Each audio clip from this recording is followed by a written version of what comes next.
Bonjour et bienvenue, aujourd'hui je vous emmène sur le dernier défi de notre swim trek en Grèce sur l'île de Skiathos. L'idée c'est de faire 5 km autour de l'île qu'il y a derrière moi, l'île de Tsungria. Donc au total sur la semaine ça fera 17 km, donc là on est sur le 13e, on vient juste de commencer le tour de l'île avec les nageurs là qui sont juste derrière moi, 12 stagiaires. Certains ont le niveau déjà pour nager moins de 2 minutes, donc ça va passer tout seul même s'il y a un peu de vent et donc un peu de houle sur une portion du tour. Pour d'autres, on va voir ce que ça donne. L'idée, c'est de faire au mieux. On a le bateau de toute façon en sécurité. C'est vraiment un défi pour certains. Ils ne savent pas s'ils vont y arriver. Mais nous, on est confiants sur ce qu'on a vu sur cette semaine. Parce qu'on a déjà fait un swim trek où on s'arrêtait assez souvent et qui faisait aussi 5 km. Là, il y a un peu moins de pause. Il y a un peu plus de vent, un peu plus de houle, comme je disais. Donc, il va falloir adapter son cap, nager immergé pour passer justement sous la houle, sous les vagues et réussir à caler son inspiration au bon moment. Allez, c'est parti. Je vais rejoindre les nageurs de suite.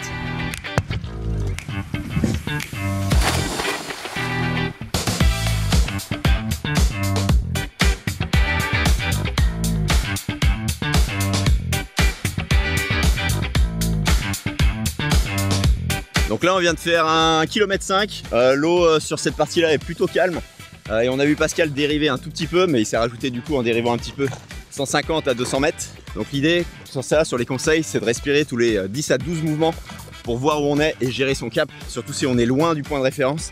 Et plus on approche du point de référence, plus il faut regarder souvent pour ajuster sa trajectoire au mieux.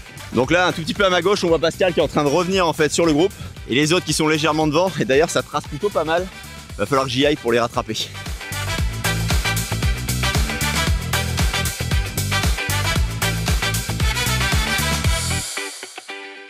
Ok, donc là, premier break, après 2,6 km de nage sur la première plage, c'est le moment de se ravitailler, de récupérer aussi musculairement et mentalement parce qu'on vient de passer une pointe où il y avait pas mal de houle, où on a été balancé, surtout qu'un ferry est passé au même moment, donc autant dire qu'on a pris les vagues. Donc il a fallu qu'on gère et certains étaient un peu moins à l'aise, donc il a fallu les accompagner, les rassurer tout simplement parce qu'on savait qu'ils étaient capables de passer, mais il fallait accélérer quand même à un certain moment pour passer justement ce pic, pour finir après plus tranquillement, même si on voit derrière une légère houle, ça paraît peut-être pas à la vidéo, mais là va falloir repartir, on va prendre la décision soit de repartir, faire demi-tour, repartir dans l'autre sens parce qu'on sait que le vent là nous sera favorable après le passage du pic, soit on va continuer et faire les 2,5 km qui restent.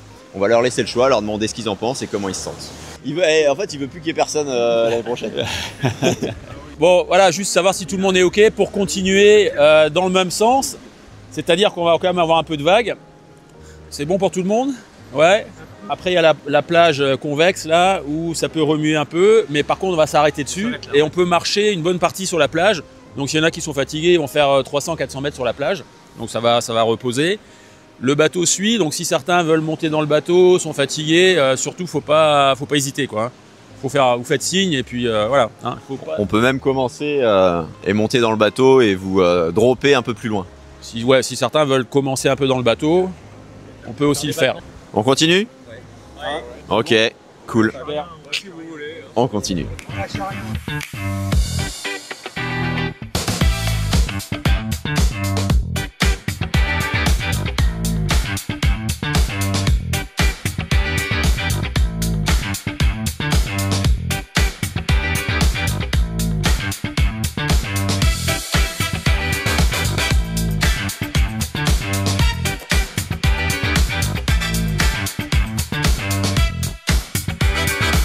Donc fin du tour de l'île, tout le monde a réussi à faire ses 5 km, les 12 stagiaires, les 12 élèves, ils ont franchement bien géré parce qu'après le break qu'on a fait sur la première plage au bout de 2,6 km, on a eu 1 km où il y a eu de la houle, donc c'était pas facile pour tout le monde. On a passé ensuite le cap, le pic, et à partir de là, la mer s'est calmée progressivement jusqu'à arriver, comme on peut le voir là derrière, où c'est vraiment en fait tout flat, tout calme, et on a fini vraiment dans des conditions extraordinaires avec une eau à 24 degrés. Quelques pics à 25 degrés selon les montres, ça dépendait. Et 5 km au compteur. Donc là-dessus, tout le monde est content, je crois. Et on va aller justement manger après l'effort, le réconfort.